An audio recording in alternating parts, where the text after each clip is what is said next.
All right, breaking news coming in as there was some speculation about the Prime Minister likely to address. We're now being told no address by the Prime Minister today to the country. This is the news coming in. Remember, there are just 2 more days to go precisely before the lockdown officially will have to be lifted. However, speculation is rife that there could be an official confirmation of the extension of lockdown. However, Prime Minister Modi, at least today, information has been confirmed, will not be addressing the lockdown, and we will be waiting further announcement on that. Remember, even before the Prime Minister makes any announcement, there are more than 5 states that have already announced that they will be extending the lockdown in their respective states as well. So therefore now the big news coming in, at least for today. More wait now for Prime Minister's address to be then presented to the nation. For now, as of now, there is no address from the Prime Minister. Could there be just a statement expected?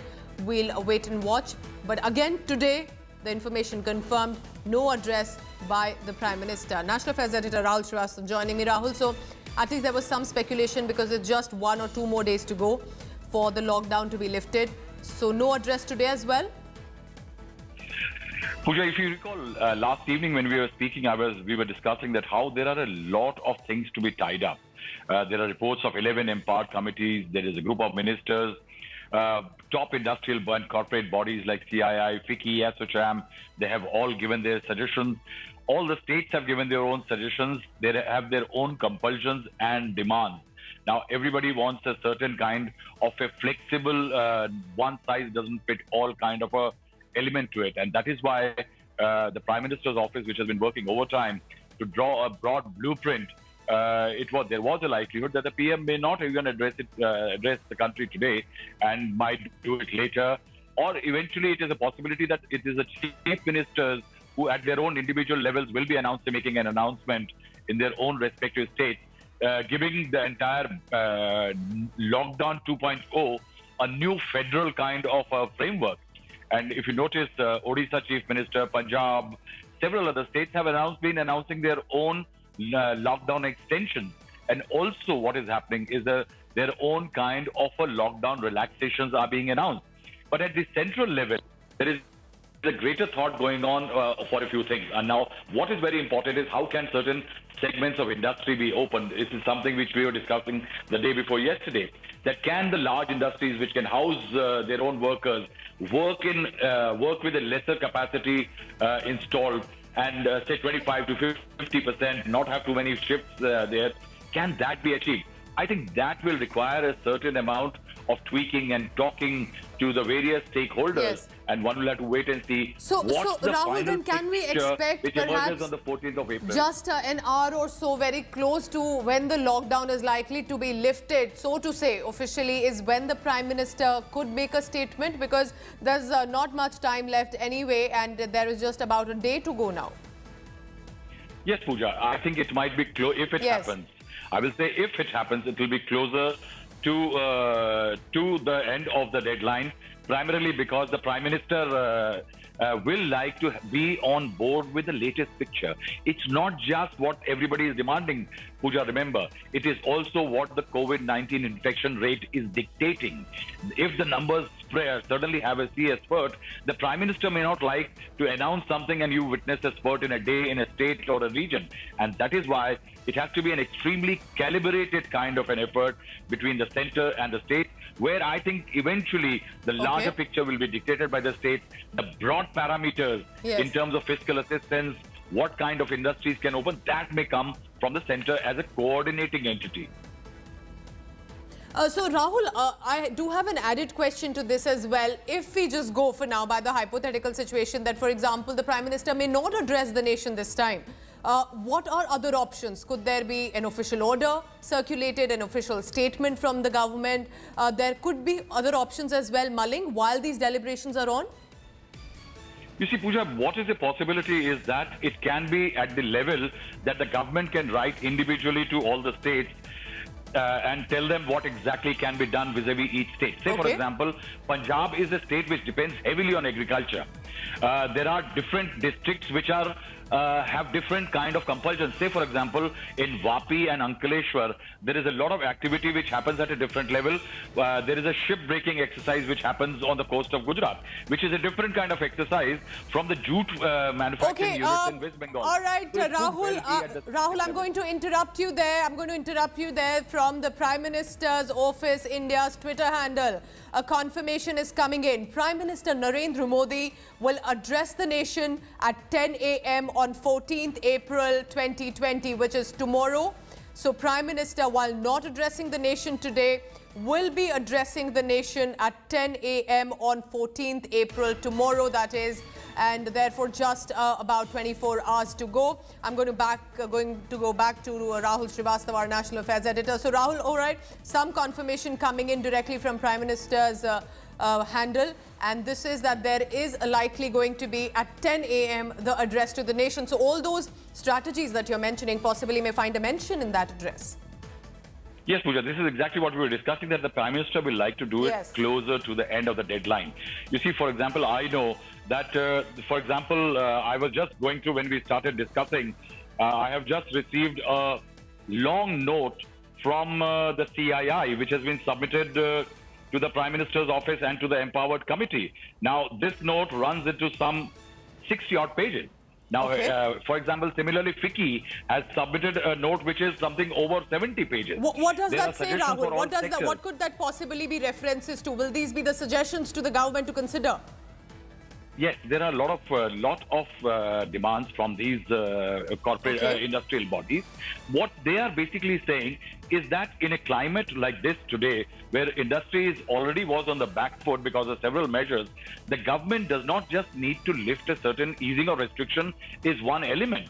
But beyond that, given the kind of economic climate that prevails, a certain amount of stimulus, both in terms of sectoral and larger macro and micro measures need to be created in a climate like today's to set the entire resumption of normalcy activity, we call it, because there is a possibility in the minds of existing today, and this is the worry for industrial bodies, that it could well be a long time that the containment of hot zones may continue, and which containment zones are there. For example, one quick point I'll make, Maharashtra is a very industrialized state. Now, in that state, there are the largest number of cases. Tamil Nadu is one of the highest industrialized states in the country, which receives one of the largest investment in the country. That is witnessing cases in which if there are 100 people who are under check, there is a larger number of people getting tested positive.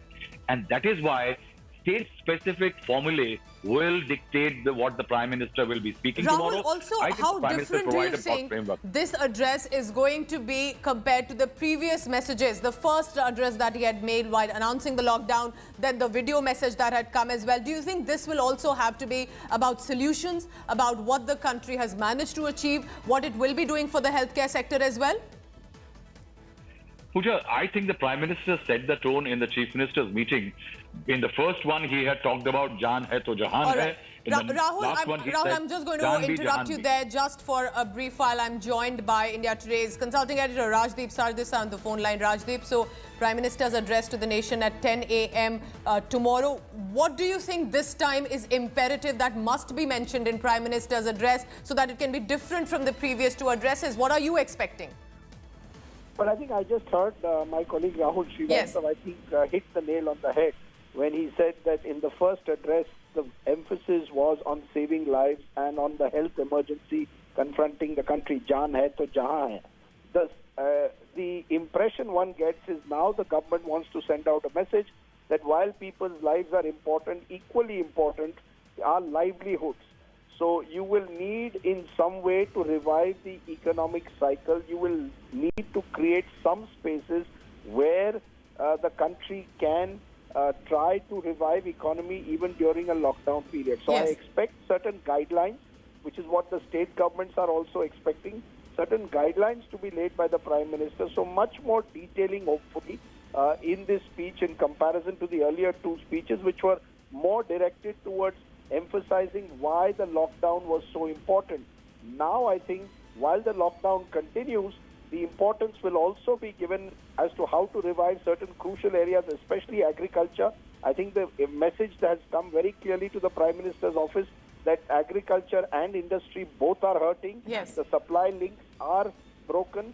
So there is a need to ensure to restore some kind of confidence in economic activity. So you will see the Prime Minister, while emphasizing the continuing health emergency and the lockdown, the expectation is some guidelines as to how to at least ease the restrictions to allow a measure of economic activity will also be focused upon. So it's a delicate balancing act that the Prime Minister will have to do this time. Also, Rajdeep, in the past few days, there's been constant interaction with the chief ministers of the states, and therefore a lot of suggestions must have reached the Prime Minister directly. So do you think it would be imperative that those suggestions are taken in? Because the states are on board with extending the lockdown, but they would need definitely some measures for things to continue. Absolutely, but the question is, to what extent does the Prime Minister leave it to the states' leaderships, to the autonomy of the states to decide how they want to ease the lockdown, if at all? There is much talk of these three zones, red, green and yellow, being created in terms of the severity of the lockdown. Now, Delhi has already said that they will have certain red and orange zones. So each state, in a sense, may get a certain leeway as to how they want to, if at all, ease the restrictions. I think the Prime Minister will give the broad guidelines and the template for the road ahead, because clearly this time the concern, as I said, is not just on the health, but also on the economic crisis that is facing the country at the moment. So I expect him to take on board some of the suggestions that have come from the chief ministers, but also be conscious of the fact that this time he has to be seen to be giving the states a little more autonomy in taking a few decisions. And of course, there is the critical question of revenues that are needed to fight this battle. Many states are complaining they do not have the revenues at the moment. Now, while that announcement may not come from the Prime Minister, more likely from the Finance Minister, a second package is expected, especially for micro and small industries sometime later this week. The fact is the Prime Minister needs to set the broad template on how to restore confidence in the economy, because livelihoods is now becoming almost as important as saving lives. I do have one added question as well, Rajdeep, because you're mentioning livelihood here and also how to contain the spread. We have some of the states, for example, let's say Kerala, that has managed to contain the spread. Do you think some of these models could be taken into consideration, even if not in the address directly, but likely should be in the strategy as well of the government, because there has been interaction with the states as well? Do you think there could be some mention on packages about that, or on how some of the states have managed to contain it? Whether there is specific mention of any model is uncertain, but clearly what we are seeing at the moment is that about half the districts of the 724 districts in the country are affected in some manner by corona. Those that are not affected, can there be a separate strategy for them? And B, if they are affected, can grades be created, particularly where the outbreak is severe, and then use the Bhilwara kind of model to target on those areas? So I don't know whether the Prime Minister himself will use an address. Knowing him, he tends to use these addresses to motivate people to stay on in a lockdown for 2 weeks. He will have to explain why the lockdown has to be extended. But at the same time, I think being a politician, he is conscious that he cannot afford to lose certain key vote banks, especially among the farmers and the marginalized. So the Garib Kisan, I believe, will be a focus of the Prime Minister's address, and how to ensure that their livelihoods and are given due focus will be a key element of his speech tomorrow. Rajdeep, I please request you to stay on with me. I have a question for Rahul Srivastava as well, our National Affairs Editor. Rahul, so definitely there will be a lot of expectations on livelihood, on revenue generation, on which industries possibly could open. Do you think even the Prime Minister's office directly now realizes that this is a concern, and it is imperative that this should be addressed likely directly by the Prime Minister to ease a lot of nerves and employers as well? You see, Pooja, I don't think that the issue of livelihood was ever off the map or off the grid as far as the Prime Minister's office is concerned. I think the Prime Minister's office, it's a huge worry. Remember one thing, that India's daily GDP works out to roughly $8 billion. A day loss is a huge loss. Even if you say certain activity was on and India was losing close to $6 billion a day in terms of GDP, now over a long drawn period of 21 days first and now 14 more days, the government is aware that how big a dent coronavirus driven lockdown is causing. And a GDP is not an intangible kind of figure. It involves livelihood and earnings of people and industries and corporates and investments and everything. And that is why I will say that the lockdown 2.0 is different. See, for example, the Prime Minister wanted to show that the government of a country cannot be off the map or off the grid for a very long time. Yes. And that is why, day before yesterday, all ministers were ordered that by 9:30 be in office, senior officers with a standing operating procedure be in your office. I think there is a realization that the activity in resumption of normal activity is important. Economic activity needs to be resumed because remember, 20 lakh people are being fed by the central government alone. Yes. Leave alone what the states are doing individually. That's a huge burden. And that is why those who can pay salaries, like the industrial houses, the manufacturers, they need to start coming on stream so that some people will be taken care by corporate houses, some by the state government, some by the center. I think that's what the vision behind Lockdown 2.0 is. Hotspot containment, controlling coronavirus, but also addressing the economic distress. All right, Rahul, stay on with me. I want to ask Rajdeep. Rajdeep, the last two messages, remember, had also a task for the people just to keep them motivated, keep them occupied.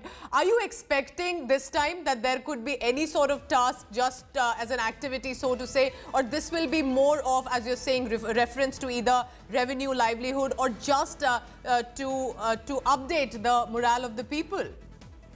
Look, if you look at it, Pooja, whenever Mr. Modi has given such addresses, he's always put the onus in a way on the people. Correct. To try to somehow or the other motivate them to observe a sense of self-discipline. And he's been extremely successful in that because he's an astute communicator. He may again use some form of symbolism to convince people of the need for an extended lockdown. But I think where I slightly differ with Rahul is that while the economy may have been on the grid of the Prime Minister's office, the fact is that achieving that balance has not been easy.